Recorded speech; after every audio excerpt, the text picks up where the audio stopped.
Good day, folks. Friday here. Today's video will be a response to the question of the week number 52.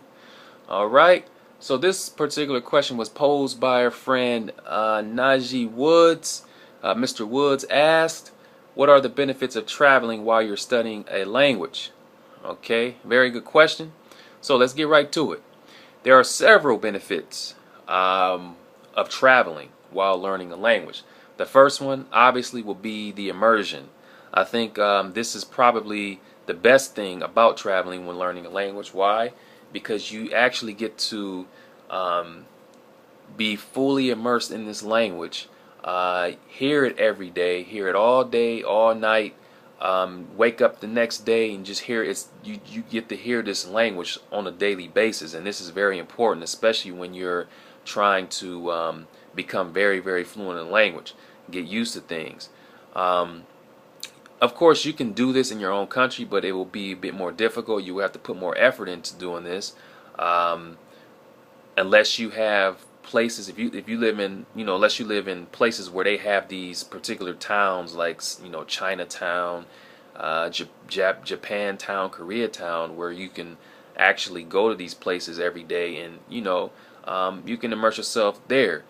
But if you don't have those areas, then you have to put in more effort. You have to find the people and hang out with them very often.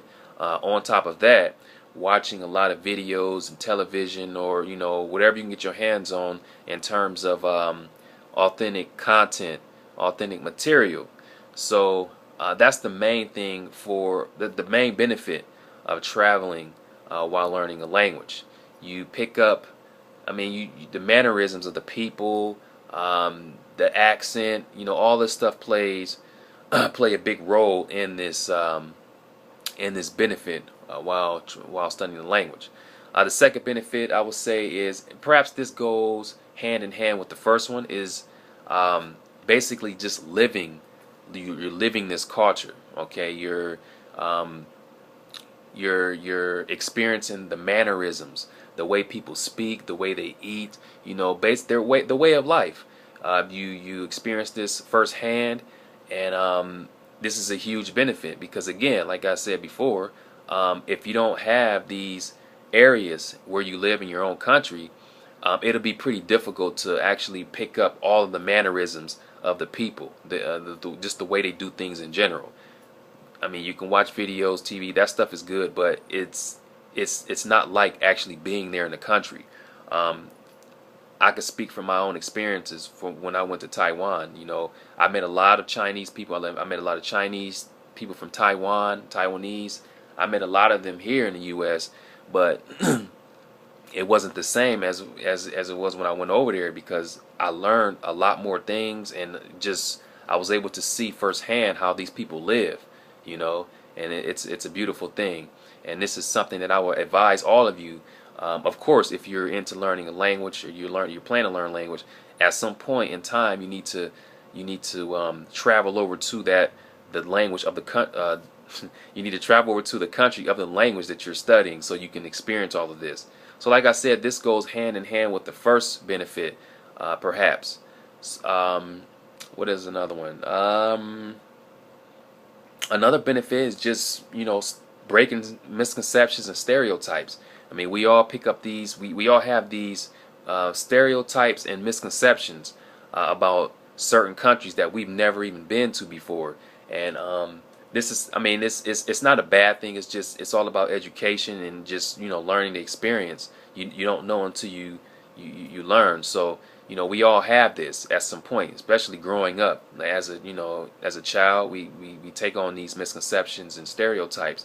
And when you go over to the country, I should say, some other stereotypes are true. Some are true, but not all. And when we go over to the country, we get to experience firsthand how these people live, the mannerisms, all of that stuff, and learn more about the culture and break those stereotypes and misconceptions. And that's something that is very important. It's actually dangerous when you have certain misconceptions and stereotypes, because if you happen to meet these people, you may say certain things, or you may not mean it, but you may come off as very rude, and it's a bad situation.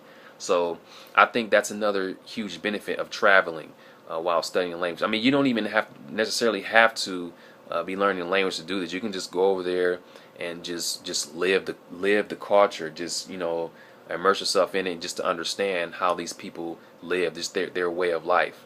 Okay, so yeah, there was something else I wanted to add to the. I wanted to add something else to the first benefit. When you immerse yourself in the culture, when you learn the language, you start to pick up these um, these habits, you know, accents and habits. You know, some people when they talk, they use their hands, they do certain things in the you know, when they use their language, and that stuff will become second nature and natural to you because you're around it every day. It will just grow on you. You probably won't even realize it until someone brings it up. So that stuff will grow on you, and you basically will become the native inevitably, and that is if you're putting the effort in trying to learn the language. So that's my input on it. That's my response to this. So, yep. So several benefits: the immersion of studying the language while studying the language, living the culture, becoming, you know, more knowledgeable of the way of life of the people, and breaking stereotypes and misconceptions. Just having a better understanding in general.